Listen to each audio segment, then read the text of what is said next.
Good afternoon, watch fans. Let's have a look at this Seiko G757 401A from 1981. This is the little brother, if you like, of the G757 5020, which Roger Moore wore in the 007 James Bond movie Octopussy from 1983. Same features as that watch, exactly the same module, just in a slightly smaller case here, which is nice if you haven't got a bigger wrist. Not so chunky. Still a very nice stainless steel case with this black bezel, which may be plastic, maybe painted aluminium, I can't tell right now, but a very nice looking unit with these angles. These little labels showing you what the buttons do. And of course the special feature of the G757, which is this analog display window in the top left, currently showing seconds, but shows other stuff in different modes. I'll show you what they are. Just interestingly, it's got a second display here, but down here where the date's currently showing, if you hold down for 3 seconds, you can show seconds there as well. Not really sure why you'd want to do that, but you can. Hold 3 seconds and it goes back to date mode. Another thing is it's currently in 12-hour display mode here, but if you hold down for 3 seconds, it's also got 24-hour mode. I prefer having the PM indicator, so go back to that. One other thing you can do while in this mode, we're currently viewing that it's got the alarm set to go off. That's that indicator there. And that little bell means that it has an hourly chime. It just goes beep on the hour. If you hold down these two buttons together, you can flip between which ones are selected. So now there's no sounds. Now it's just the hours selected. Now it's just the, sorry, that was the alarm before. Now it's the hour chime selected. And now it's both alarm and hour. Note that the buttons don't beep when you press them generally, not like some other watches. I thought it might have that mode in there, but apparently not.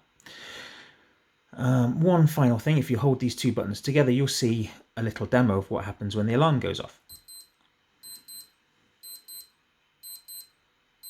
All the segments of the analog display showing. It's a nice little feature. Now I press mode to choose what mode we're in. Now we're in timer mode.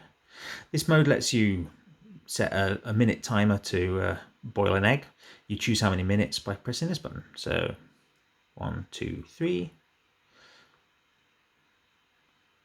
go.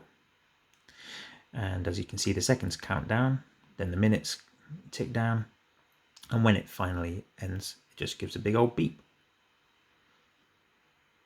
You can pause it by pressing this. Just restart it again by pressing it again. And while it's paused, you can press this button to clear. This is the alarm mode. Now the analog display shows what time the alarm will set off. As you can see, there's a little display here to show you whether it's showing AM or PM. So 9 AM, the alarm will go off.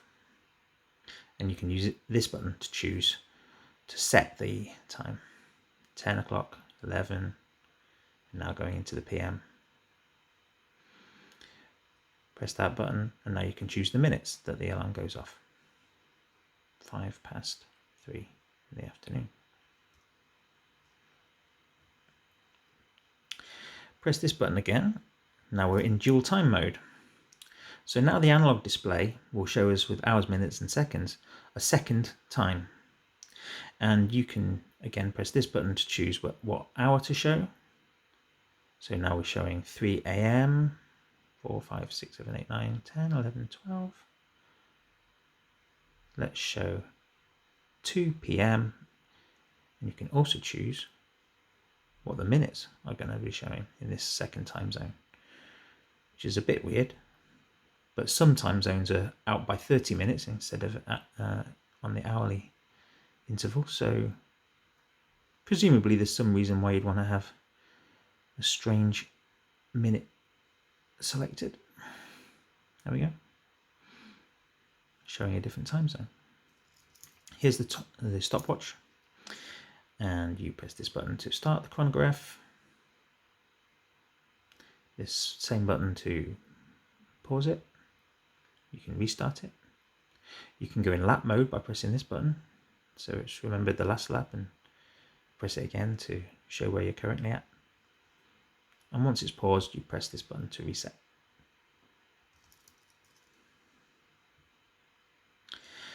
The next mode is time setting mode, where you can set seconds, minutes, hours, the month, the date, and the day.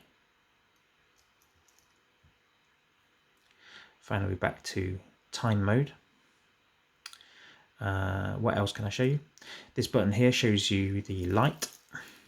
So when it's dark, press that button. Oh man, can we even see anything? Very dim, very dim. But in pitch blackness, you can read the time, so that's okay. One more little party trick. You can press the mode to the time setting function. And press these two buttons together to show the diagnostic mode. So where you can check that all the LCD segments are working correctly and the sound is working correctly.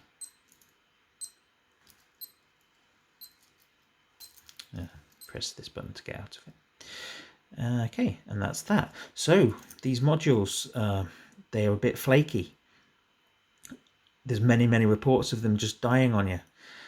So consequently, these watches are getting a bit rare, sad to say, and the prices are going up accordingly. If you want to look after one of these, you've got to change the battery when it gets low.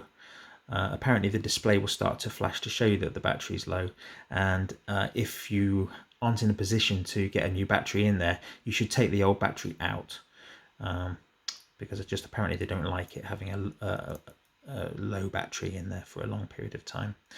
As you can imagine, looking after these older timepieces is a bit finicky. You might not have the patience, and you might not want to spend the amount of money you need to spend to get hold of one of these. So let's have a look at a modern alternative. Of course, the Casio AE1200, also known as the Casio Royale. These are next to each other now. You can see the AE1200 is quite chunky compared to its older sibling. Big buttons, big chunky resin case, not stainless steel. That said, you know, this is a rough and ready everyday watch. You can bash it about a bit. This is just painted resin, so it will scratch off if you're not too careful with it. And whereas this has got a glass crystal, this has got just acrylic. So if you get any scratches in that, you can actually polish it out with a substance called Polywatch that you can get. Apart from that, you can see, yeah, the Casio has an analog display like the Seiko, but it's very hard to read. That seconds is almost invisible in real life. You can hardly see it. And because they put this crosshair on the analog display, it's hard to read the time. So you generally never use that for reading the time. It's just a gimmick, really. But you can see it apes the style of the older G757 quite effectively. And, you know, I've got a soft spot for this Casio Royale. It's very cheap. It's got lots of features. It's got a brilliant backlight. It stays on for 3 seconds when you press it, and it's very legible. And it's got all these different modes like world time. You can set from that little map here, you can set which time zone you're looking at. That's really funky. You can put it in, it's got alarms, it's got 5 alarms, it's got a timer, it's got stopwatch, and you can have 4 pre-selected time zones that you can just access at a click of the button. It's a great piece of kit, but you know, horses for courses. They do different things, and you know, I won't be wearing this Seiko too often, it being quite expensive. Happily wear this every day and wear this on special occasions. The best of both worlds. Okay, thanks for watching the video, guys. I really appreciate it, and I hope you'll come back and look at some more retro Seiko stuff on another day. Take it easy. Bye.